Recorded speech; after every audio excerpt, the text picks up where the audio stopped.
We have an invisible government. The visible government is patriotic and certainly is legitimate. The invisible government, which controls both political parties, is subversive and treasonous. Who are the military loyal to? Well, that is the $64,000 question. Our telephone number, 1-888-24-LIBERTY, 1-888-24-LIBERTY, or 464-8295.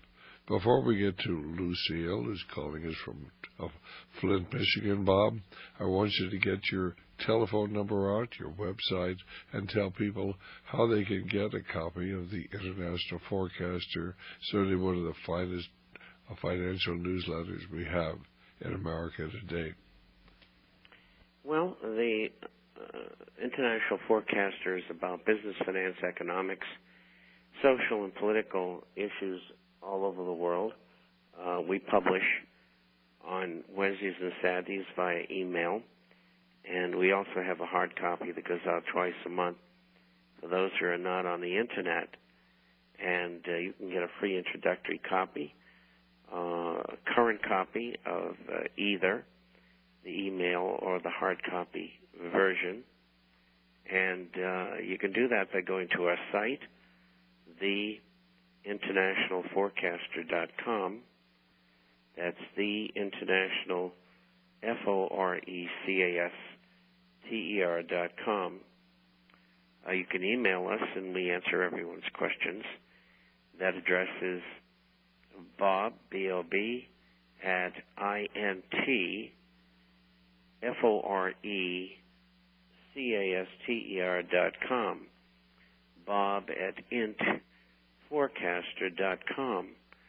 Or you can call toll-free 800-375-4188. That's 800-375-4188. All right, fine. Well, let's go to Lucille, who's calling us from Flint, Michigan. And I don't know where Mike is from, but he's on the line. Then Steve's from Moline, Indiana. But right now, of course, let's go to Lucille in Flint. Hi, how you doing? I'm doing fine, and it's a pleasure to talk with you and your guest tonight.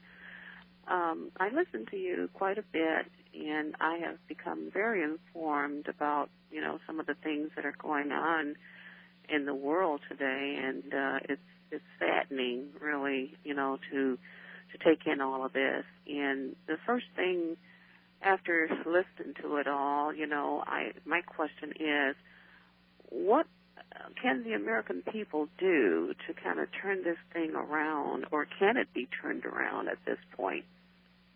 All right, fine. Bob, how would you respond to Lucille from Flint, who says, what can the American people do, or can it be turned around? How would you respond to that? Well, first of all, you never give up. Never. And with that said, the last legal avenue that we have is the next election. And if we can unseat 50% or more of the incumbents who are in office, and I think that's very, very possible, very doable, then we can use that opportunity over the following year and a half or so before they all get paid off, if that's possible for the bad people to pay them off. We can make many, many changes, and it doesn't matter who's president. If you have majorities in Congress, you can pass and override vetoes. So I see that coming, and I think it's going to be successful, and then it's going to be a race to get rid of some of the things that I've talked about. If that doesn't happen, it's going to be dreadful in America. All right, let me intercede, Lucille. I believe, of course, we need to educate the people. What can you do? You can help to educate the people. You can get educated, and you can educate others. And certainly anything I have made in the way of DVDs or 4-tape or CD sets or He said they have written, you're welcome to copy without the fear of copyright infringement, and get the information out. Talk to people at the lines at the grocery store. Talk to the people at your church, and of course, try to get them educated. Once people hear the truth, they recognize it. At least most of them will, not all of them.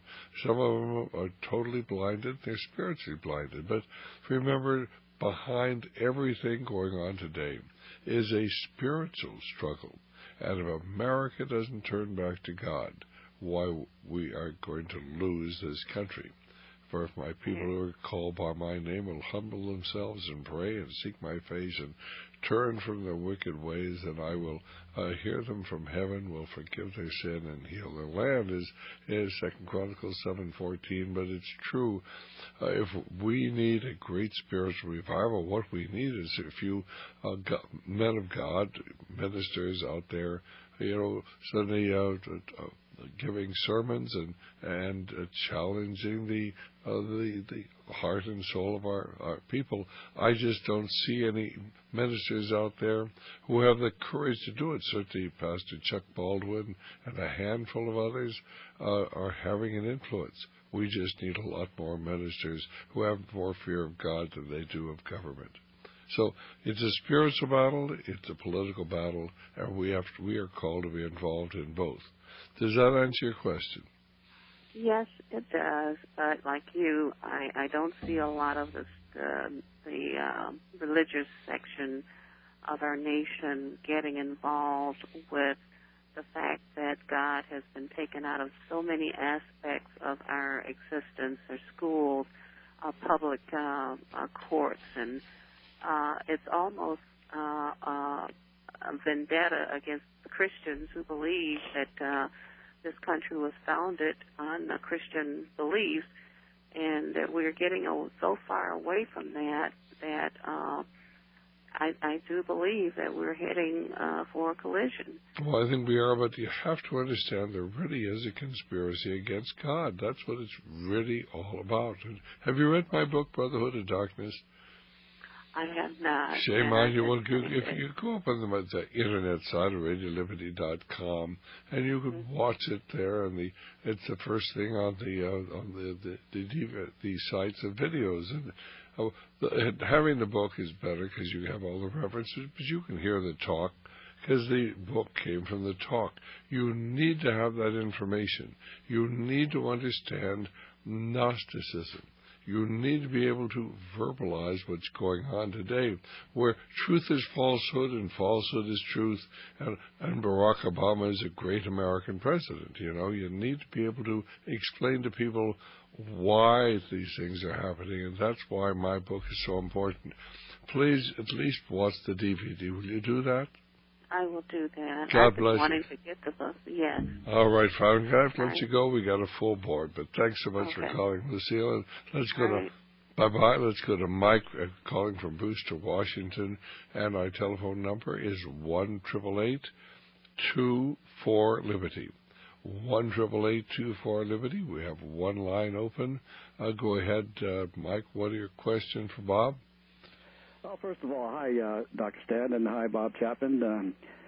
I just wanted to agree with you on your statement about our pastors and stuff, our church leaders not having the courage to speak up anymore on issues that mean a lot to this country, the people of this country.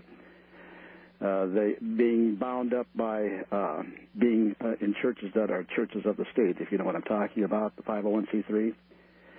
But the question I had for Mr. Chapman tonight is, the Clintons, when Bill Clinton was in office, they were pushing for national health, and they were pushing for something that hasn't been mentioned at all nationally for Obamacare, and that's the national ID. Bob, could you comment on that for me, please? And I'll hang up for your answer. Well, the national ID is something that has fallen by the wayside, and one of the reasons is, I think, that states have just simply refused to implement it. and they've just stopped it. The excuse that they give is, we don't have the money, and if you want to supply it, do that, and we'll do it. But they know the federal government won't supply it, and so they're not going to do it. And that would be starting off with the driver's licenses and other things. And so I think that's the reason why it hasn't happened.